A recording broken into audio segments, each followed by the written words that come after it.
성경의 주제는 하나님의 나라, 하나님은 왕이시다. 카베넌트, 언약이라는 관점으로 창세기부터 요한계시록을 한 문장으로 요약해라. 그러면 나는 너희 하나님 되고 너희는 나의 백성이 되리라. 이걸 신약에서는 나는 너희의 아버지가 되고 너희는 나의 아들이 되리라. 그래서 성경의 주제는 하나님은 왕이시다. 그리고 우리를 하나님이 부르셔서 하나님의 백성, 하나님의 자녀로 삼아주셨다는 내용입니다. 여러분, 우리가 잘 아는 골로새서 1장 13절 14절에서 이렇게 말씀하십니다.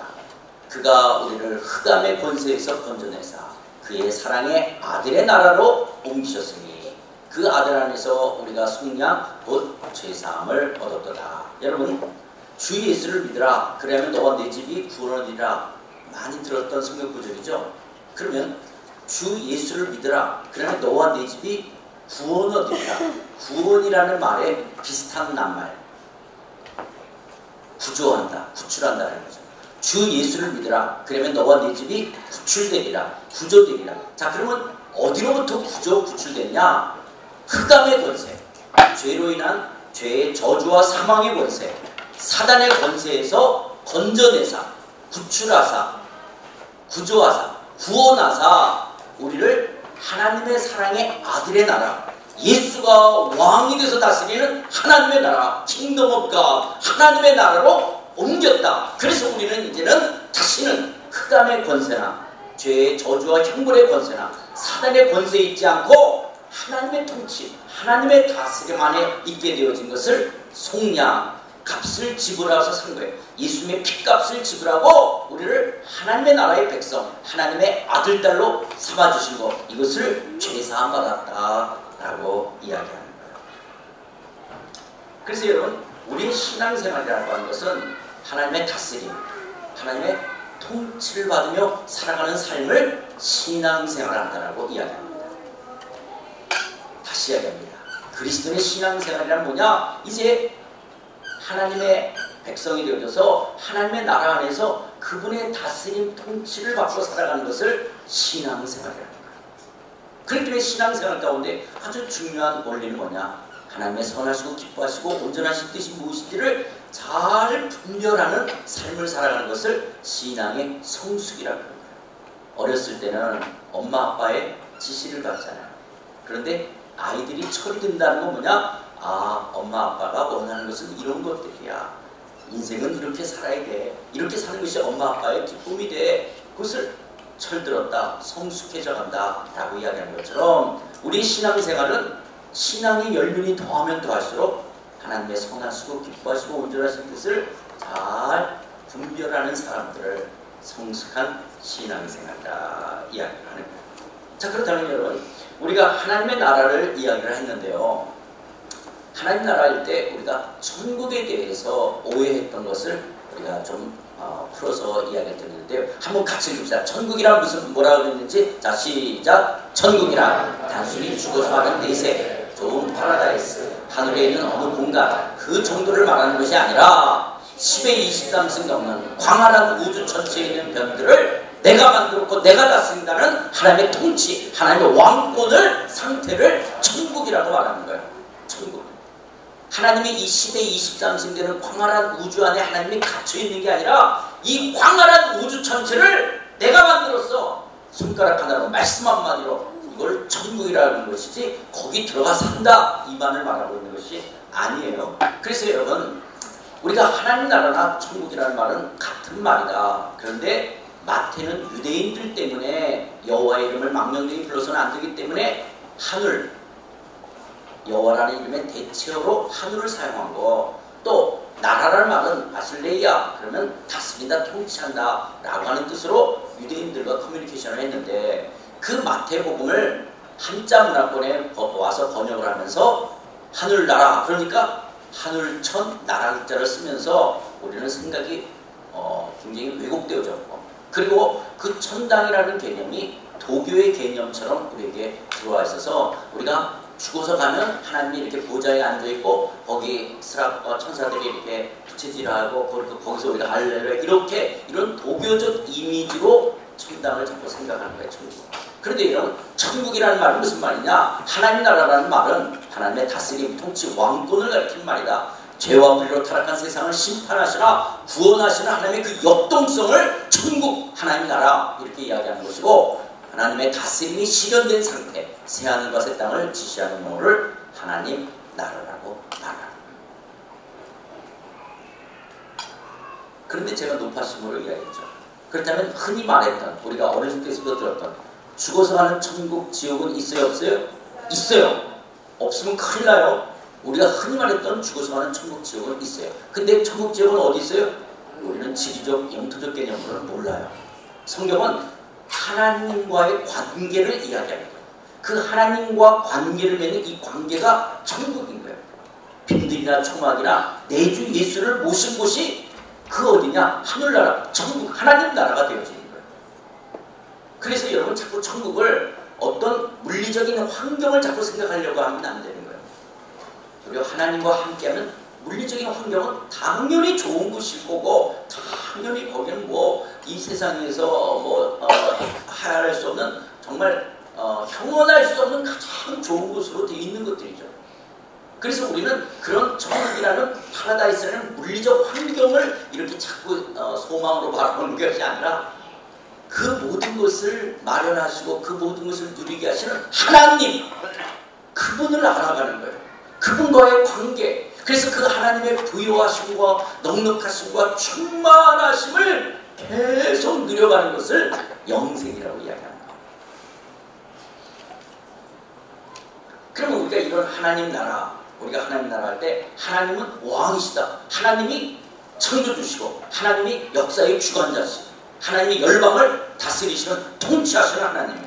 그 하나님이 하나님의 다스림을 받고 산다라고 하는 만들 속에서, 그러면 오늘 우리는 2025년 어디에 살고 있느냐 할 때, 이미와 아직 3일 독립이 선언됐지만 아직 광복의 날은 오지 않았어요.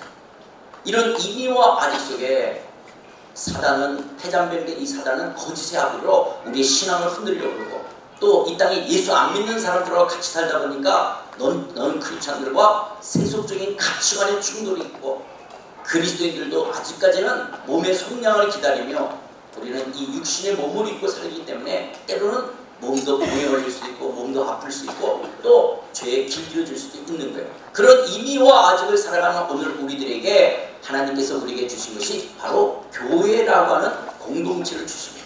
그래서 2025년 지금 3월 첫째 주 우리가 주일 예배로 지금 임마누엘교회 와서, 우리가 아직은 이 땅에 두 발을 딛고 있지만 나는 이 땅에 속한 자가 아니라 하나님의 다스림을 받는 하나님의 나라의 백성입니다. 우리는 하나님의 나라의 백성, 하나님을 아바 아버지라고 부르는 하나님의 자녀들이에요. 하나님은 창조주로서 우리의 구원자로서 영광과 찬송을 받으세요. 할렐루야, 할렐루야. 하나님의 하나님 되심을 높여드리는 것을 주일 예배라고 말하는 거예요. 그래서 여러분, 오늘 우리들이 지금 이 예배 속에서 어떤 자세냐, 여러분들이 이렇게 앉아있지만 하나님의 하나님 되심을 우리는 선포하고 하나님 앞에 영광과 찬송과 경배를 올려드리는 거예요. 하나님만이 창조주십니다. 하나님만이 구원자십니다. 하나님만이 역사의 주인이시오 열방을 다스리시는 분이 하나님이십니다. 이걸 주일 예배야. 이렇게 주일 예배를 드리면서, 그래, 나는 그 하나님의 다스림 받는 하나님의 백성, 나는 하나님의 자녀야, 이걸 확인하는. 그런데 이미와 아직을 살아갈 때 아까 이야기했던 것처럼 우는 사자처럼 사탄은 우리를 삼키려고 그러고, 예수 안 믿는 사람들이 같이 살기 때문에 그들은 하나님이 없으니까 그들은 하나님의 자리를 돈, 만몬이라는 것 속에 그들은 지배받고 살아가고 있는 거예요. 그러면서도 오늘 우리는 자꾸 이런 만몬에 대해서 우리도 부러워하고 그 만몬을 더 가지려고 하는 그런 마음에 우리도 욕심이 있게끔 되어져요. 그럴 때마다 나는 하나님의 나라의 백성으로서 만몬의 지배를 당하는 것이 아니라 만몬을 우리가 지배하는 것이죠. 돈을 우리가 지배하는 것이지 돈이 지배를 당하는 것이 아니라는 거예요. 그런데도 우리는 자꾸 돈에 매여 있는 거예요. 그래서 매여서 늘 돈. 그래서 돈이 없다고 근심 걱정, 또 돈이 있다고 우쭐거리고, 이렇게 돈에 매여 살아가는 건 하나님 나라의 백성이 아닌 거예요.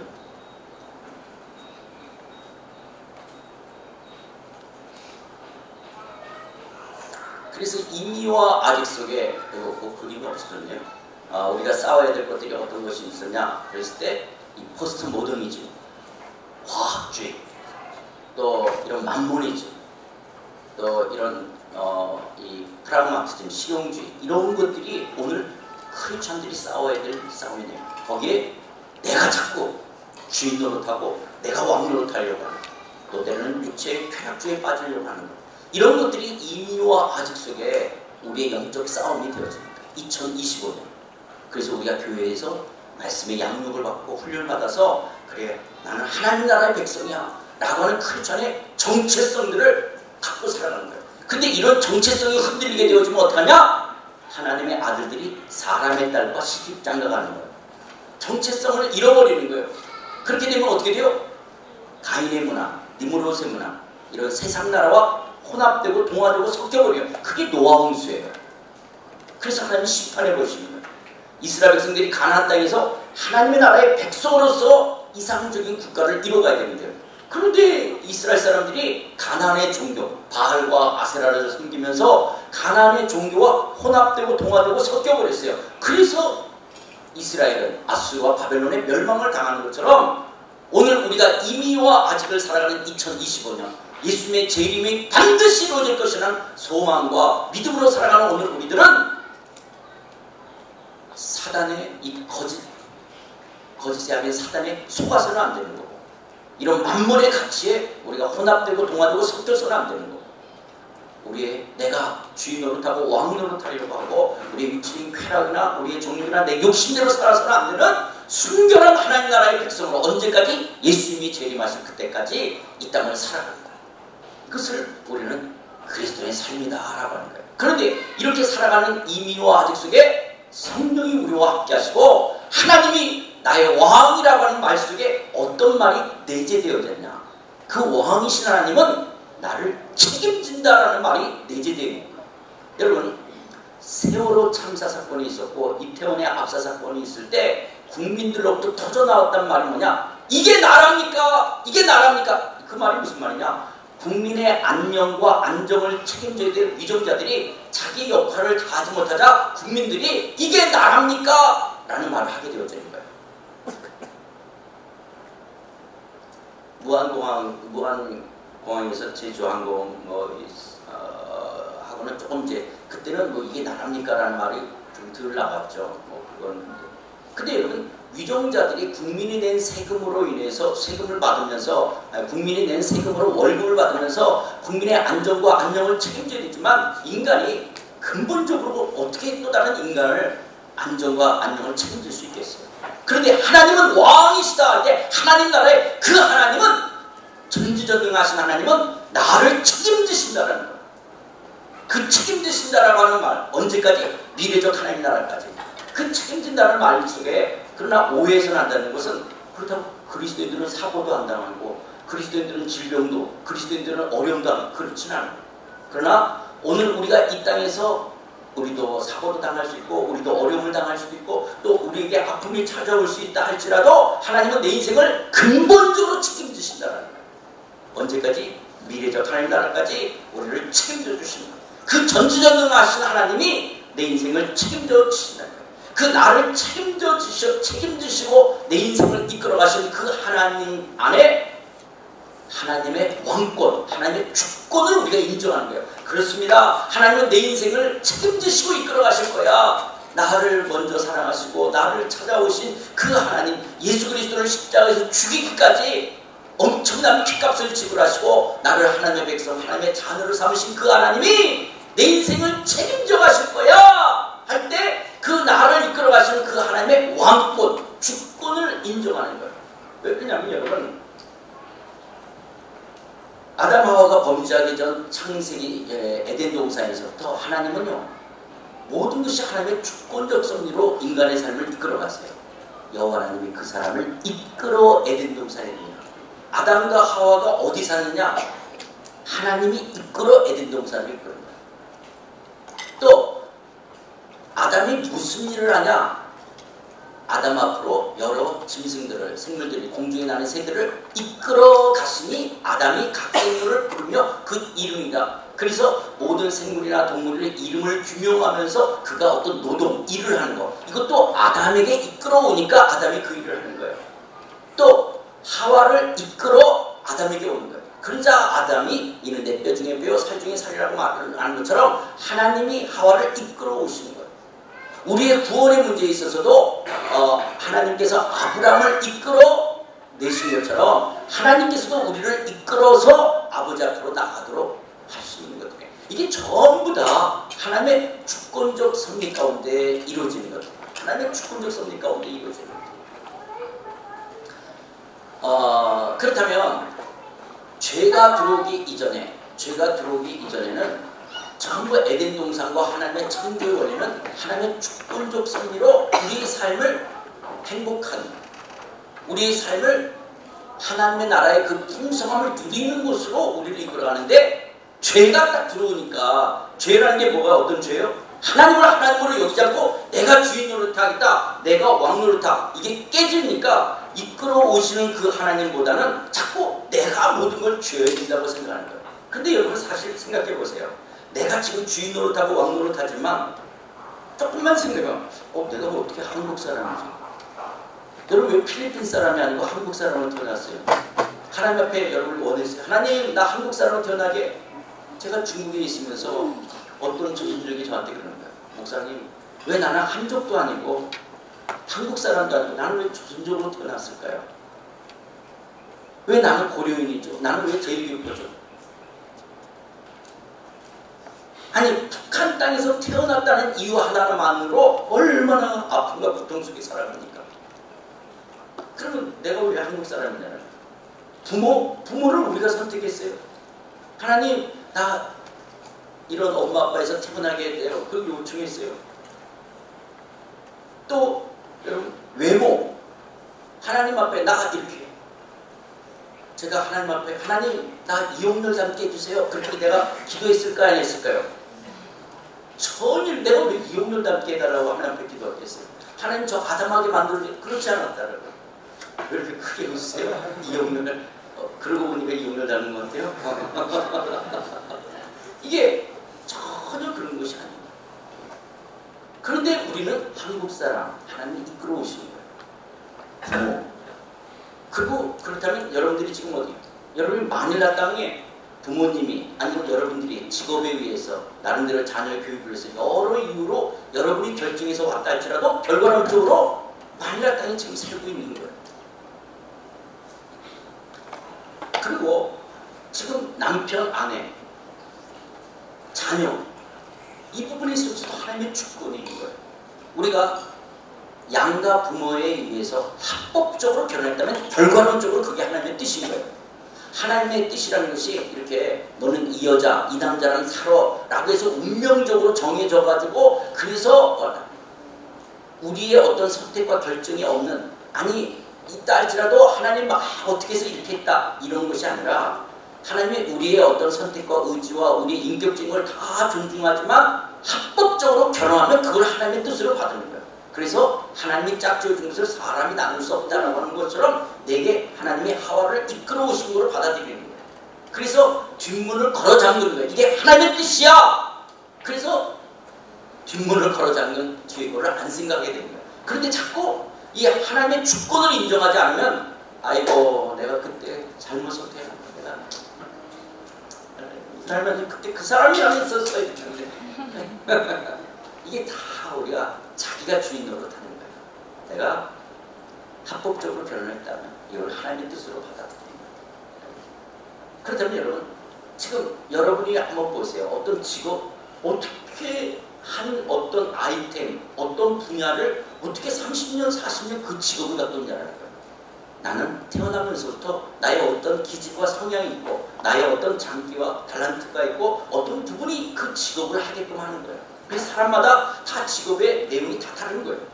정치, 경제, 문화, 예술, 교육, 과학, 언론, 미디어, 스포츠, 여러 영역 속에 그것이 어떤 면에서 운명론처럼 들릴지 모르지만 우리에게 하나님이 각자를 이끌어 그 직업 가운데 이끌어 가시는 거예요.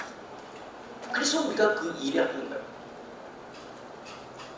이런 것이 우리의 인생의 삶을 그냥 하나님께서 우리를 이렇게 다 그렇게 살도록 완전히 운명론대로 정해졌다라고 하는 것과 조금 다른 것은 뭐냐면, 하나님께서 우리를 자기 의지와 결정권이 없는 로봇처럼 우리를 만드신 것은 아니에요. 우리가 어떤 기계적으로 움직이는 존재들이 아니야. 하나님의 다 짜놓은 각본대로 움직이는 것이 아니에요. 하나님은 인격적인 하나님이 우리에게 인격을 주셔서 우리의 지, 정, 의, 우리 인격을 따라서 우리가 반응을 하는 거예요. 내가 생각도 하고, 내가 어떤 소원도 갖고, 내가 어떤 것들을 선택하기도 하고, 결정하기도 하고, 내가 노력도 하고, 최선을 다하기도 하고, 심지어는 잘못된 행동을 하기도 해요. 그런데 하나님께서는 전능하신 하나님, 왕이신 하나님이 이 모든 것들에 개입하셔서 우리의 삶을 인도해 가시는, 그 인도해 가신 그 하나님이 내 인생을 책임지신다는 거예요.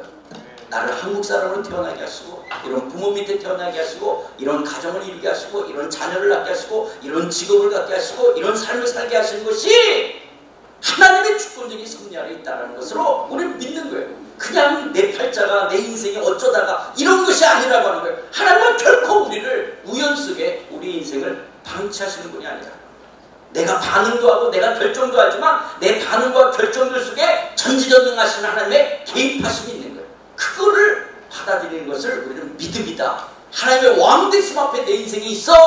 그러는 거예요. 왜냐? 잠새 두 마리가 하나 아싸리에 팔리는 것도 하나님의 허락지 않으면 떨어지지 않기 때문에. 그래서 심지어 그리스도인들에게는요, 내가 연약한 거, 내가 부족한 거, 심지어 내가 죄를 지은 거, 나의 온전치 못한 것도 합력하여 선을 이루어가시는, 그것이 얼마나 놀라운 하나님의 손길인지 몰라요. 그 죄를 졌다는 게 잘했다는 게 아니에요. 그러나 그것조차도 합력하여 선을 이루신다. 그래서 그리스도인들에게 있어서요, 이 성경 구절이 얼마나 은혜와 놀라운 사랑의 말씀인지 몰라요. 우리가 알거니와 하나님을 사랑하는 자, 곧 그의 뜻대로 부르심을 입은 자들은 모든 것이, 이 모든 거에 내 연약함과 죄까지도 들어간다는 거예요. 여러분, 우리가 죄를 지면 하나님 앞에 정말 잘못된 것이지만 죄 때문에 우리가 더 주님의 십자가를 듣게 됩니다.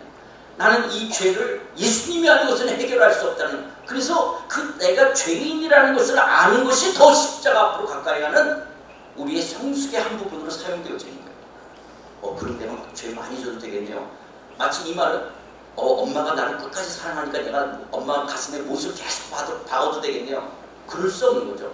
우리는 엄마의 아버지에게 그렇게 불효를 해도 나를 끝까지 참아주시고 사랑하는 어머니 아버지의 사랑이 있는 것이죠.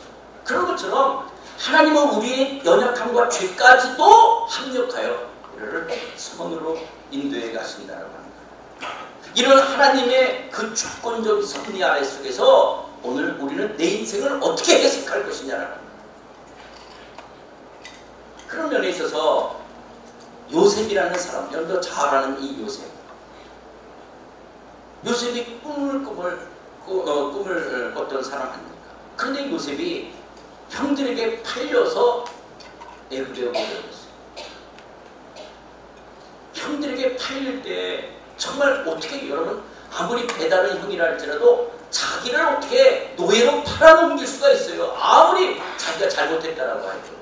그런데 어느 날 형들이 와서 쭉 엎드리는 거예요. 내가 애굽의 국무총리가 됐는데 이 기근, 흉년, 가뭄 속에서 먹을 것이 없게 되자 형들이 곡식을 구하러 온 거예요. 그래서 요셉 앞에 쭉 엎드린 거예요. 그 엎드렸을 때 비로소 꿈이 생각나는 거예요.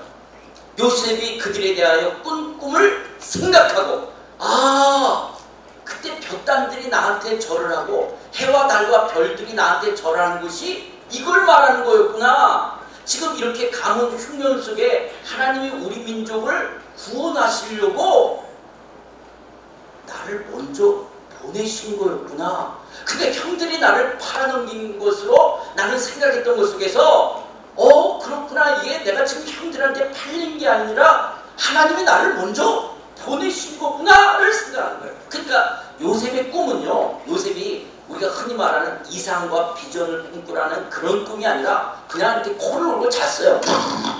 하고 자다가 저 딸들이 나한테 절을 하고 해와 달과 별들이 나한테 절하는 꿈을 꾼 거예요. 그런데 형들에게 팔려서 보디발 장군 집에 가고 그리고 감옥에 갇혔을 때는 꿈을 다 잊어버렸어요. 그 꿈을 뭐 정말 개꿈처럼 생각하고 생각지도 않았던 거예요. 왜냐? 만약에 그 꿈이 나를 잘되게 하는 것이라고 생각했다면 아마 화병 나서 죽었을지도 몰라요. 아니 어떻게 그런 꿈을 꿨는데 보디발 장군 집에서 그렇게 노예 생활하고 그렇게 가정총무로 힘들게 살고 또 억울하게 어떻게 그렇게 감옥에 갇힐 수 있었어요. 요셉은 꿈을 다 잃어버렸어요. 그런데 형들이 와서 엎드린 거 보고 비로소 꿈이 생각나는 거예요. 그래서 이 꿈은 형들을 죽이지 않게 하기 위한 하나님의 손길이었던 거예요. 그 꿈이 없었으면 형들을 복수했을 거예요. 근데 그 꿈 때문에 그러니까 요셉의 이 꿈은 형들을 죽이지 않게 했던 하나님의 손길이었던 겁니다. 그러면서 요셉이 자기 인생을 생각을 해볼 때 정말 형 내가 다시는 채색 옷도 안 입을게. 형 내가 아빠한테 고자질도 안 할게. 형 내가 꿈 얘기도 안 할게. 살려달라고 살려달라고. 자기가 그렇게 노예로 팔려가고 있을 때 목이 터지라고 형들의 이름을 불렀던 그 요셉이 그 형들, 그런데 자기를 그렇게 모질게 외면하게 팔아넘겼던 그 형들, 용서할 수 없던 이 형들, 그 형들을 지금 만난 거예요. 그러면서 요셉이 이렇게 말하는 거예요. 당신들이 나를 이곳에 팔았다고 해서 근심하지 마소서, 한탄하지 마소서. 하나님이 생명을 구원하시려고 나를 당신들보다 먼저 어떻게 하셨다? 보내셨다라고 해석하는 거예요. 나를 보내셨다라고 하는 것 속에 그렇구나, 하나님이 나를 보내셔서 하나님이 우리 민족을 구원하시고 하나님의 구원 역사를 이뤄가시려고 하시는구나를 생각하는 거예요. 근데 여러분, 팔렸다라고 해석을 하게 되어지면 원망과 복수가 있게 되어져요. 불평이 있게 되어지는 거예요. 내가 팔렸으니까 때로는 얼마나 마음의 원망과 그 복수심이 있게 되어져요. 죽여버리고 싶지 않은 거였어요. 그런데 보내셨구나 라고 해석하면 목적, 사명을 생각하게끔 되어집니다. 목적, 사명을 생각하게 되어집니다. 그러니까 여러분, 요셉은 자기 인생의 삶에 있어서 자기를 목적으로 생각해요. 주어로 생각하지 않는 거예요. 하나님의 주권적 섭리를 발견하면서 자기를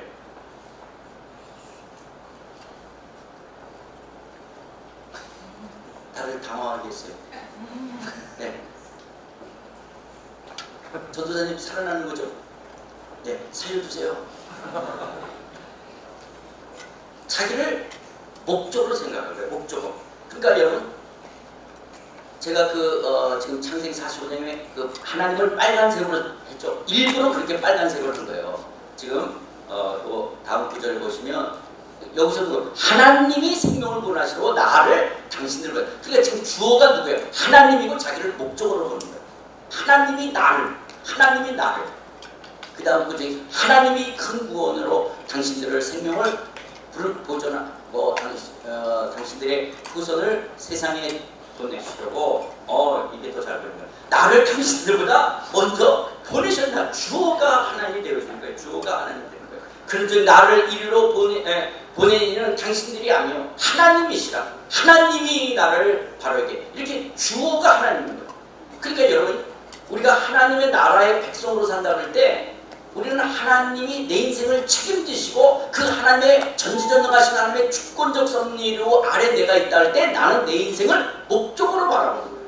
내 인생의 주어는 하나님입니다. 내가 내 인생의 주체 세력이지만 하나님이 주인이에요. 내가 내 인생의 주인공이지만 하나님이 창조주신 거예요. 그래서 그분이 내 인생을 이끌어 가시고 나는 거기에 목적어가 됩니다.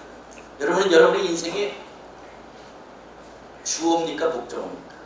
자꾸 내 인생, 내가 그때 내가 잘못했어, 내가 잘해서, 내가 이렇게 해서, 내가 주어가 되는 게 아니에요. 크리스찬의 삶은 목적어가 돼요. 그분이 나를, 제 인생에서도요, 그분이 나를, 제 연약함이 있는데 탁광과 우동, 그래서 일본 땅을 가게 하시고, 그분이 정말 생각지도 않는다. 정말 중국에 가서 무슨 한인교를 해요. 정말 꿈에도 생각하지 않는데 그분이 나를 중국에서 21년을 그분이 내 인생을 다 여러분도 그러잖아요. 그분이 여러분을 마누라 땅에 그분이 여러분들을 이렇게 이분과의 만남 이런 여러 가지 이렇게 내 인생을 주어로 볼 것이냐 목적으로 볼 것이냐. 요셉이 형들이 와서 드디어 무릎을 꿇고 엎드리자 아 그렇구나 하나님이 나를 이끌어 오시구나 하나님이 주어고 내가 목적이구나를 그렇다면 여러분들은 여러분의 인생을 어떻게 해석하십니까? 여러분의 형편과 처지 여러분의 상황과 여건을 어떻게 해석하고 어떻게 바라보시냐라는 거예요. 어떻게 바라보시냐에 따라서 마음속에 지글지글 원망과 그 마음속에 어떤 미움과 그리고 어떤 마음속에 복수심이 있을 수 있습니다. 여러분 지금도 죄송하지만 여러분들의 그 깔아앉았던 상처를 건드려 볼까요? 그 인간 용서 못하겠죠. 어떻게 나한테 그렇게 할 수 있어? 어떻게 나한테 그런 말을 해? 어떻게 그렇게 나를 뒤에서 그러면 어떻게 해요? 깔아앉았던 여러분의 마음을 내가 지금 긁을 거예요. 그러면 뭐예요? 원망과 복수심이 있는 거예요. 여러분 요셉이 어떻게 형들을 용서해요? 자기를 그렇게 냉정하게 모질게 팔아넘긴 형들을 어떻게 아니 목사님 아니 입장을 바꿔놓고 생각해보세요. 그런 사람을 어떻게 내가 용서할 수 있어요? 여러분의 그 상처가 형들에게 팔린 요셉보다 더 큰 상처인 것 같아요. 그래서 여러분 용서가 못됩니까? 용서할 수 없는 이런 미움과 상처를 갖고 살았다. 그러나 보내줬다라고 내 인생을 해석할 수 있으면 용서할 수 있고요. 지난날의 모든 상처로부터 우리는 자유로워질 수가 있습니다. 도리어 보내줬다라고 해석하면 도리어 여기에 하나님의 이런 뜻이 있었구나. 하나님의 이런 목적이 있었구나. 하나님의 이런 사명이 이런 뜻이 있구나 생각하는 거예요. 그렇다면 여러분 보세요.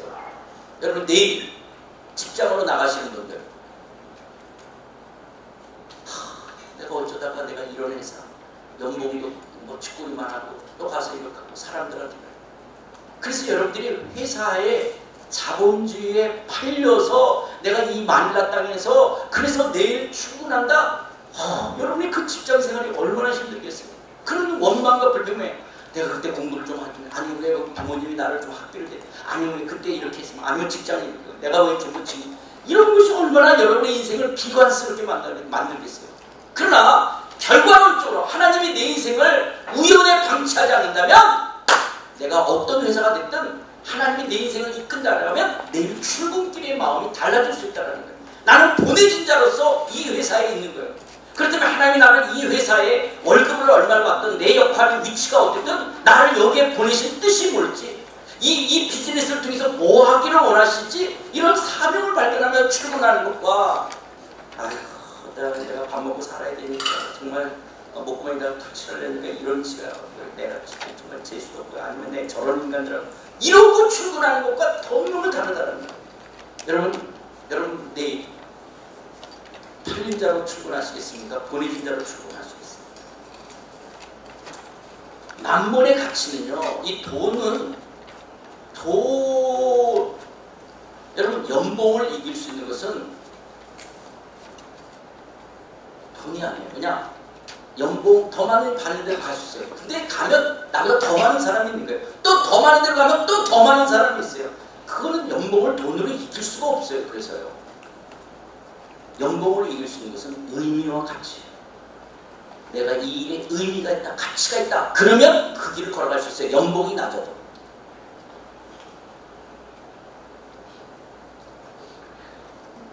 목사가 돈 때문에 이 길을 걸어간다?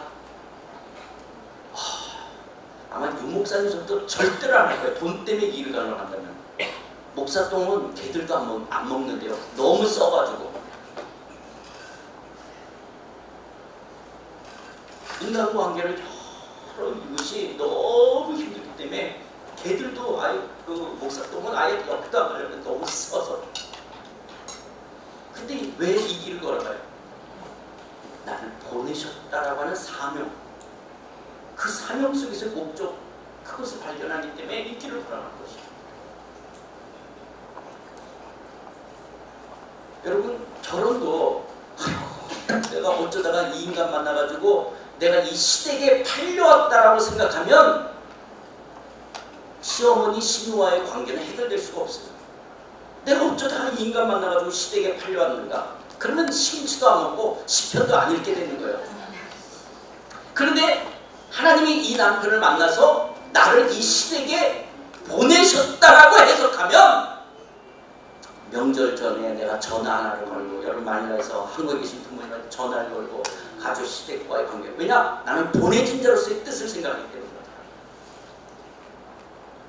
내가 이 아내를 만나서 장인 장모 우리 처가집에 나를 보내셨다 할 때 내가 사위로서 내 역할이 뭔지, 내가 무엇을 하기를 원하시는지를 생각할 수 있게 돼요. 그냥 어쩌다의 결혼이 아닌 보내진 자로서. 왜냐? 합법적으로 결혼했다면 하나님의 뜻이기 때문에, 그리고 하나님의 주권적 섭리가 여기 있기 때문에, 그렇다면 그 하나님의 주권적 섭리 속에서 나를 향하신 하나님의 뜻이 무엇인지를 생각하는 거예요.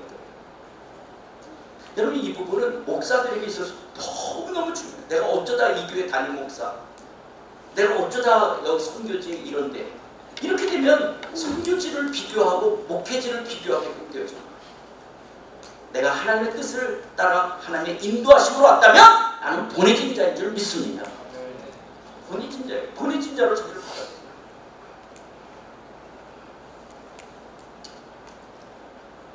요셉은 자기가 국무총리가 되는 것이 자기 꿈이 아니었어요. 도리어 요셉이 보내진 자라는 것을 확신하게 될 때 이스라엘 백성들을 애굽으로 오게 하고, 그리고 애굽에서 그들이 정착하고 뿌리를 내리며 430년을 생활하다가 이제 모세에서 출애굽할 수 있는 그런 하나님의 구원의 역사를 이루는데 요셉의 삶이 사용되어집니다. 이게 얼마나 놀라워요. 그래서 여러분, 요셉의 꿈은 국무총리가 되는 게 아니었다라고 하는 거예요. 때로는 이런 만몬의 가치를 갖고 요셉이 국무총리가 된 것처럼 우리도 꿈을 갖고 이렇게 뭔가 높은 위치를 가지라고 말하는데, 여러분 그건 그런 것이 아니죠. 히브리서 11장은 믿음의 사람들을 나열하고 있어요. 믿음의 사람들이 어떤 삶을 살았는지. 그럴 때 히브리서 11장에서 요셉에 대해서 이야기하는 것은 이 말 봤어요. 이거 아까 했던 게 주어가 아니라 목적어가 있다. 이거 다 있었군요. 제가 이게 지금 화면을 보고 하는 게 아니고 저걸 보고 하는 거기 때문에 못 봐요. 좀 전에 다 이야기했단 말이죠. 예. 그 다음에 뭐예요? 예. 히브리서 11장이 뭐냐? 믿음으로 요셉은 임종시에 이스라엘 자손들이 떠날 것을 말하고 또 자기 뼈를 위하여 뭐하냐? 그러니까 히브리서 11장은 믿음의 사람들을 다루고 있는데, 거기서 요셉에 대한 인생 속에서 가장 큰 건 뭐냐? 임종한테 죽을 때 너희들 출애굽할 때 내 해골을 갖고 나가달라고, 이거를 기록하고 있는 거예요. 요셉의 진정한 꿈은요, 화려한 매장지가 있는 애굽 땅에 미치는 것이 아니라, 비록 척박한 땅이지만 아브라함의 언약이 성취되어져 갈 그 가나안 땅에 내가 묻혀야 된다. 요셉의 진정한 꿈은 하나님의 나라였던 거예요. 국무총리가 그의 꿈이 아니라 그 척박한 땅, 그 가나안 땅, 너희들이 이 애굽에서 떠날 때 내 해골을 갖고 달라, 이거를 유언하는 것처럼 요셉이 묻혀야 될 곳은 그 아브라함의 언약이 실현되어야 갈 그 가나안 땅을 바라보는 거죠. 오늘 그리스도인들의 꿈은 하나님의 나라는 거예요. 내 직업이 뭐든, 내 위치가 어떤, 높든 낮든 갔든 못 가졌든, 내가 배웠든 못 배웠든, 우리 모든 그리스도인들의 꿈은 하나님의 나라인 줄 믿습니다. 반드시 예수님은 재림하실 것이고 반드시 미래적 하나님의 나라는 완성될 것이라고 하는 그 하나님의 나라를 꿈꾸며 하나님의 나라와 의를 구하며 살아가는 거예요. 내 직업이 뭐든, 내가 누구를 만났든, 내가 어떤 사역이든, 어떤 거든, 크든 작든 우리 모든 그리스도인들은 하나님의 나라를 꿈꾸며 살아가는 거예요. 그런데 그런 것들 속에, 크고 작은 것들 속에서 하나님은 우리와 함께 하시는 분이라고 합니다. 여러분, 요셉이 이 일을 감당할 수 있었던 것은 뭐냐? 보디발 장군 집에서 노예 생활하고 가정 총무로 있을 때 하나님이 함께 하셨다. 함께 하셨다. 또 그가 옥중에 있을 때도 뭐냐? 하나님께서 요셉과 함께함으로 간수장의 은혜를 입을 수 있었다. 함께 하셨다라는 거예요. 함께 하셨다. 자, 여러분 왜 이 함께 하냐? 하나님 나라 속에 하나님은 임마누엘이에요. 우리와 함께 하시는 분이에요. 그런데 왕이 함께 하신다는 거예요. 왕이 우리를 떠나고 버리지 않고 함께 하신다. 그렇다면 여러분, 요셉의 인생의 삶이, 자, 어느 날 국무총리가 됐어요. 근데 요셉의 원래 직업은 뭐였죠? 목동이에요. 그것도 야곱의 사랑을 받았기 때문에 형들이 양들을 쳤지 그렇게 많이 안 쳤어요. 그랬던 요셉이 국무총리가 돼서 어떻게 애굽을 다스릴 수가 있게 됐어요. 아니 아무것도 몰랐던 양을 치던 어떤 목동이 어떻게 하나님의 국무총리가 되겠다라고 국무총리 일을 감당할 수 있겠어요. 요셉이 국무총리 일을 할 수 있었던 것은 보디발 장군 집에서 뭐 했어요? 가정총리 일을 했잖아요. 거기서 애굽의 문화와 애굽의 경제를 배우게 돼요. 그러니까 보디발 장군 집에 가정총무로 그 일을 하면서 애굽의 경제라는 게 이렇게 돌아가는구나, 애굽의 문화라는 게 이런 거구나, 그거를 보디발 장군 집에서 배우는 거예요. 감옥에 억울하게 왔어요. 감옥에서 뭘 배워요? 애굽의 정치와 애굽의 법률, 법을 배우게 됩니다. 애굽이라는 정치가 거기 간수로 왔던 그 옥에 갇히는 사람들, 그리고 그런 것으로 애굽의 법과 애굽의 정치를 거기서 배우는 거예요. 여러분, 요셉이 옥에서 그런 술관원장과 이런 떡 맡았던 관원장 다 정치인들이잖아요. 우리는 말하면 비서실장 같은 사람들을 거기서 만나는 거잖아요. 보디발 장군이 비서실장 같은 경호실장이었죠. 이 보디발 장군. 그 옥에 갇혀서 그걸 해요. 그러니까 하나님은 요셉이 국무총리 일을 감당할 수 있도록 보디발 집에서, 감옥에서 애굽의 문화와 정치를 배우게 하시고 경제를 배우게 하시고 법률을 배우게 하셔서 국무총리로 그 일을 하도록 하는 거예요. 그렇다면 요즘 여러분이 만나 땅에 여러분의 삶이 보디발 장군 집에 있는 위치일 수도 있어요. 근데 거기서 하나님이 여러분과 함께 하실 거라는 거예요. 여러분이 어떤 사람은 억울하게 옥에 갇힌 위치일 수 있어요. 근데 하나님이 여러분과 함께 하시면서 거기서 애굽의 정치를 배우고 법률을 배워야 될 수도 있다. 그러다가 어느 날 하나님은 여러분을 국무총리라는 위치에 올릴 수도 있어요. 거기서 나를 다스리며 하나님의 일들을 이루어갈 수도 있다. 우리는 우리의 어떤 포지션이나 우리의 어떤 그런 어떤 상황 여기 있는 것이 아니라 우리가 하나님 나라를 꿈꾸면서 하나님이 나와 함께 하시기에 어디에 있든 나는 거기서 하나님이 나를 다루시고 훈련시키시고 인도하실 그 하나님을 믿는 거예요. 그 하나님이 우리를 정령 떠나지 않으시고 우리와 함께 하시고 미래의 영광스러운 나라까지 이끌어 가실 줄 믿습니다. 여러분, 만몬의 가치에 주눅 들지 마십시오. 성공하고 출세한 것들 속에 여러분의 인생을 저울질하는 것이 아니라 나는 하나님 나라의 백성이야. 그리고 그분은 당신의 주권적 섭리로, 전지전능하신 주권적 섭리로 나의 걸음걸음을 인도해 가실 거야. 그리고 나는 내 인생이 팔린 인생이 아니라 보내진 인생이기에 나는 목적 있고 사명이기에 오늘 나를 임마누엘 교회에 있게 하셨다면 하나님 나를 임마누엘 교회 교인되게 하신 그 목적과 사명이 이루게 하옵소서. 하나님 내가 임마누엘 교회에 재직이 됐다면 하나님 나를 이 교회에 재직이 되게 하신 그 목적과 사명이 이루게 하옵소서. 내가 이 교회 목사가 됐다면 하나님 이 교회 목사로서의 사명 감당하게 해주십시오. 하나님 나를 이 직장으로 가겠다면 이 직장에서 하나님 뜻을 이루게 하시고 목적과 사명을 이루게 하십시오. 하나님 내가 이 사람과 결혼했다면 이 결혼 속에서 하나님의 목적과 사명을 감당하게 해달라. 그러면서 지금의 어떤 위치든 거기서 애굽의 문화를 배우고 애굽의 경제를 배우고 애굽의 법을 배우고 애굽의 정치를 배우고 국무총리가 될 때 국무총리의 역할을 감당하는 여러분들이 다 되시기를 주의 이름으로 축원드립니다.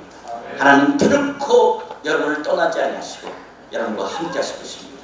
이 하나님 든든히 붙잡고 승리하는 임의와 아직 속에서 영광스러운 백성으로 이 땅을 살아가는 여러분들이 다 되시기를 주의 이름으로 축원드립니다. CTS 필리핀은 해외 선교지 최초의 CTS 지사로 개척되어 독립된 법인체로 성도들의 기도와 후원으로 운영되고 있습니다.